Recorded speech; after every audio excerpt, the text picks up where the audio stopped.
നമസ്കാരം. മാന ഗ്രാമമാണ് ഈ കാണുന്നത്. നിങ്ങളുടെ യാത്രയിൽ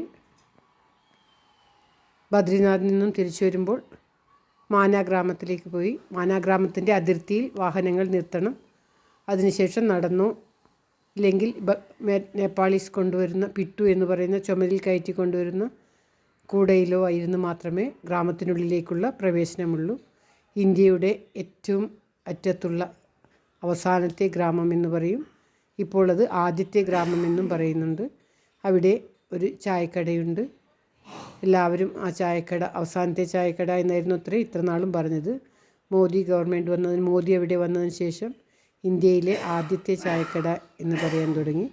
ഇവിടെയാണ് ഇത് ഗണപതിയുടെ ഗുഹയും വ്യാസരുടെ ഗുഹയും ഉള്ളത്.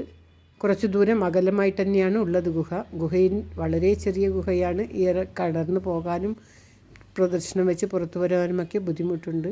അവിടെ ഇരുന്നു കൊണ്ടാണത്രേ ഗണപതി ഭഗവാൻ വ്യാസഭഗവാൻ പറയുന്നത് കേട്ട് എഴുതിയെടുത്തത്. ഈ കാണുന്നത് സരസ്വതി നദിയാണ്. സരസ്വതി നദി ഈ മാനാഗ്രാമത്തിൽ മാത്രമേ ഭൂമിയിൽ കാണാൻ സാധിക്കുകയുള്ളൂ.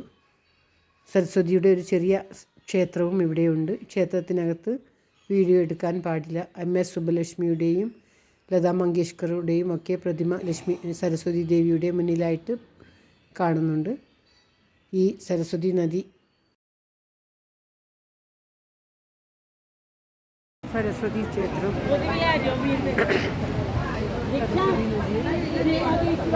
ഇവിടെ മാത്രമേ കാണാൻ സാധിക്കൂ എന്നാണ് പറയുന്നത്.